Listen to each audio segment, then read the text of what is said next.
kuhusiana na kikosi chetu cha timu ya Taifa Stars ambacho kinakwenda kushiriki AFCON mwaka huu. Kwa wewe jinsi ulivyoona tunaweza tukatoboa pale kwenye lile group letu? Kwanza kabisa tumwamini mwalimu. Yaani mwalimu sisi tukimpa imani yeye na yeye ataenda kuwapa imani wachezaji ambao itaenda kutupa matokeo chanya. Lakini tukianza kumdisi mwalimu labda ameita wachezaji hao tofauti,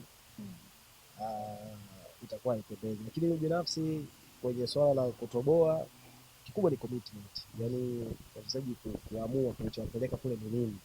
Kwamba kama unacheza mpira unacheza ili kupambanie bendera ya timu taifa.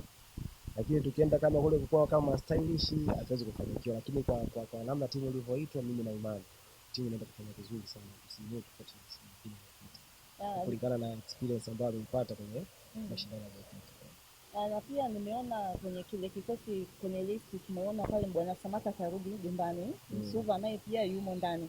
Kwa wewe unavyoona kwamba ni sahihi kumrudisha Msuva na Bwana Samata kuacha wengine ambao wameachwa, au wewe kama legend unazungumziaje?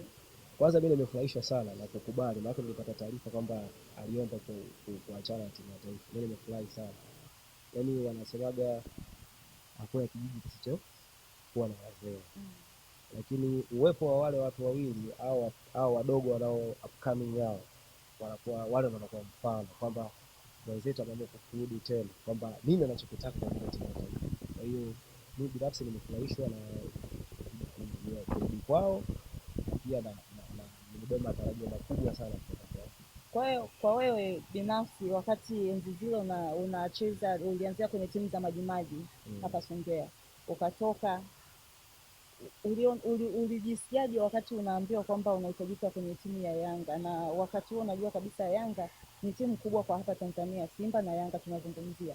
Kwa hiyo ulipoambiwa kwamba kuna nafasi pale Yanga, kwanza wakati umepewa hizo taarifa ulizipokeaje? Yaani mimi nilipokea kwa mshtuko kwa kuwa sikutarajia.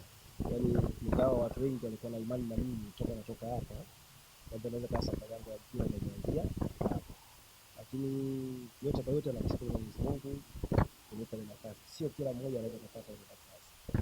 Kwa hiyo ukiangalia natoka mimi kwa huu kuna kucheza Yanga kaja kucheza nchini. Yaani ni nafasi chache sana ambazo zinapatikana. Kikubwa ni kujituma na kupambania kile ambacho kinakupeleka. Kwa hiyo mimi binafsi nilifurahi sana.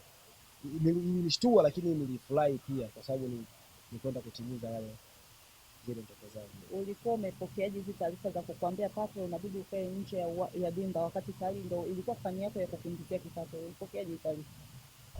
Cha kwanza ilikuwa hakuna namna, lazima nikubali kwamba ile iliyotokea ni mpango wa Mwenyezi Mungu. Kwa hiyo imetokea, ilipita, nashukuru Mungu, lakini nachoshukuru bado tuko kwenye mpira. Lakini ukuzania kama labda hapo pana ushirikina kidogo baada ya kuambiwa kwamba unaenda Mbeya City. Tunajua Mbeya City ni timu kubwa pia. Hapana, sikuwaza kwa sababu kama nilicheza Yanga Afrika na sikupata majeraha makubwa, siwezi kuamini kwamba Mbeya City naweza kufanyia hicho kitu. Kwa kuwa nayo ni timu kubwa hapa na sikuwazia hicho kitu. Kwa hiyo nikajua mimi mpango wa Mwenyezi Mungu na Mungu ndiye aliyeandika na baadaye pale. Na hapa mimi nimekuwa nahodha polisi kwa misimu miwili mfululizo. Kwa hiyo hicho kitu sijawahi experience, lakini labda kwa nje ya mimi watu wanaweza kuzungumza labda nisipokuwepo, lakini mimi nime experience kwa sababu nimekuwa captain. Kwa hiyo hicho kitu siamini kama kitu. Umewahi kufungwa, timu yako imewahi kufungwa wakati wewe uko nje, wakati ndipo nahodha mkuu wa hiyo timu? Umewahi kufungwa labda wakati wewe umekaa nje wakasema nahodha leo hajacheza ndio maana timu yetu imefungwa?